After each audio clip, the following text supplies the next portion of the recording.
You may think we live in the same room, but I do not experience this room the way you do.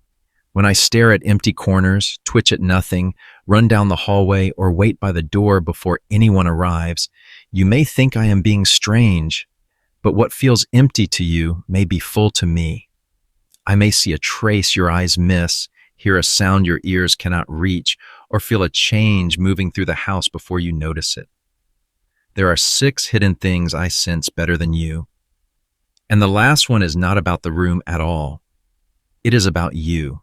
Before I show you the first one, you should know this. I am not magical, and I am not trying to frighten you. I am simply built to receive parts of the world your body was never made to catch.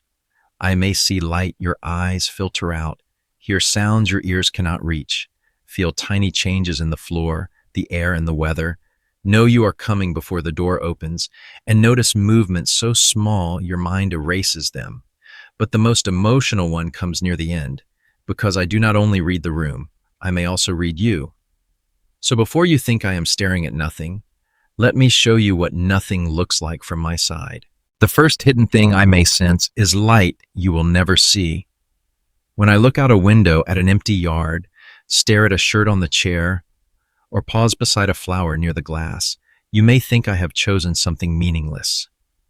To your eyes, the surface may look plain, still, and ordinary, but to mine it may carry small traces of light, contrast, and pattern that your brain quietly smooths away. Some parts of the world reflect light beyond the range you notice, and a cat's vision can make the same room feel like a different place. A white sleeve may not be only white to me. A petal may hold marks you never knew were there. The floor may shift with faint shadows, and a corner you call empty may be layered with details my eyes keep following.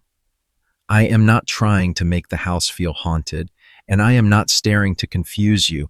I am simply reacting to a version of the room that my body was born to read and yours was born to ignore.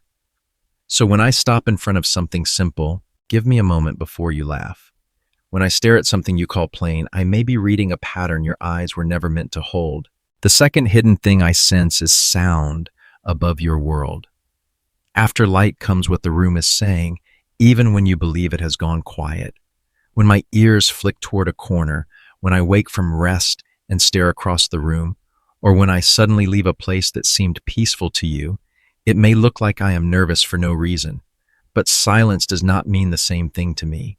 Your house can hold the faint buzz of a charger, the high whine of a light, the tiny pulse of a device left on standby, the scratch of an insect, the movement of something small inside a wall, or a distant sound beyond the door. My ears were shaped for a life that needed to catch the softest, highest signals, because small prey does not announce itself loudly. So when I turn toward a place where you hear nothing, I am not pretending, and I am not trying to make you uncomfortable. I may be listening to a background your ears were never given permission to enter. To you, the room has stopped speaking, but to me, it still has layers. You call the room silent. I call it full of tiny sounds. The third hidden thing I sense may arrive before the sky changes for you. After the tiny sounds of the room, there are changes that move through the house before your mind gives them a name. When I become restless, hide under furniture, pause with my body tense, or leave a familiar place without warning, you may think I am too sensitive or impossible to understand, but my body may be receiving signals yours has not noticed yet. The floor can carry faint vibrations. The air can feel heavier or different. Faraway rumbles can reach me before they become clear to you, and small shifts in pressure may tell my nervous system that something outside is changing. Before you hear thunder or see rain, I may already feel that the room is no longer the same. This does not mean I can predict the future, and it does not mean every sudden reaction is a mystery. It only means my pause, ears, skin, and nerves may catch the earliest parts of what is already happening. So when I suddenly disappear to a safer corner, maybe my body is answering a warning that feels very real to me. I am not predicting the future. I am feeling the present before it reaches you. The fourth hidden thing I sense is you before you arrive. After light, sound, and the weather moving through the house, there is one pattern I learn more carefully than almost anything else: the pattern of you. When I sit near the door before you open it, you may think it is random or that I only heard the key at the final moment. But I have been collecting you for a long time. I may know the sound of your car slowing outside, the rhythm of your steps, the elevator stopping, the hallway shifting, the keys in your hand, and the way your weight moves across the floor. I do not need a clock to understand the day, because routine teaches me when your absence usually ends. I do not react to every neighbor, delivery, or stranger in the same way, because they do not match the profile I have built of you.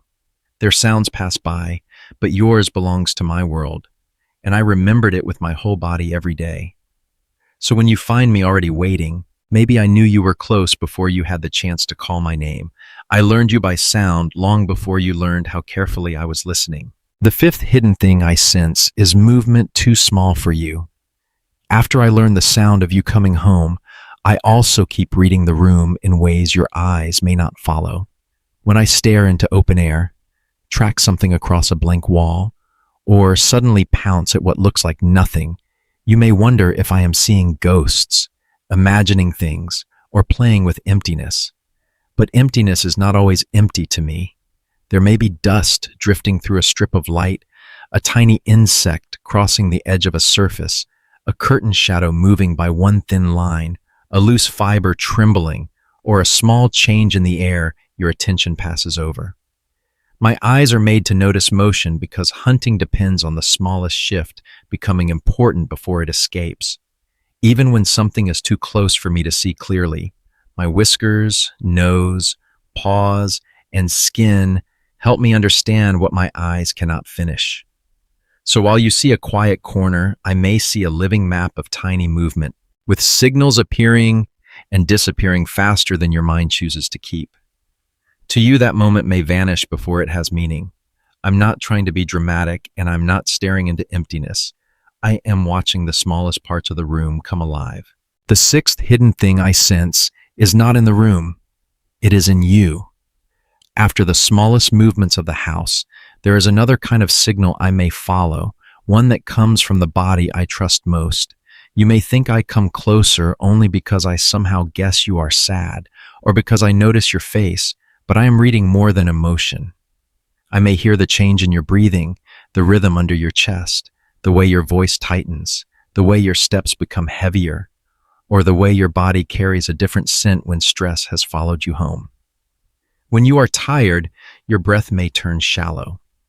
When you are worried, your muscles may hold stillness differently. When your heart changes pace, when your silence feels heavier, or when your hand reaches with less softness, I may know something has shifted before you explain. Some cats come close and press against you. Some lie beside you without asking for touch. Some sit nearby in silence, while others keep a little distance when the air around you feels too tense. I do not always know the story, but I can feel the weather of you. You do not need to say, "I had a hard day," for your body to whisper part of it first. You are not only my human, you are a living signal, and I have been tuned to you for longer than you know. So when I twitch, stare, hide, wait, or come close without warning, maybe I am not being strange. Maybe I am answering light you cannot see, sound you cannot hear, vibrations you do not feel, routines you forgot I learned, movements too small for your eyes, and the breath or heartbeat your body gives away. We live in the same house, but not inside the same sensory world. I am not reacting to nothing.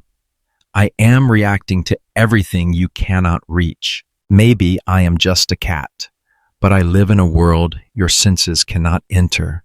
I see what fades from your eyes, hear what never reaches your ears, feel the room before it changes, and notice when your body says what your words hide. I do not need you to understand me, only to pause before calling me strange. When I stare, twitch, hide, or come close, remember, The world is wider. Has your cat reacted to something you could not see or hear?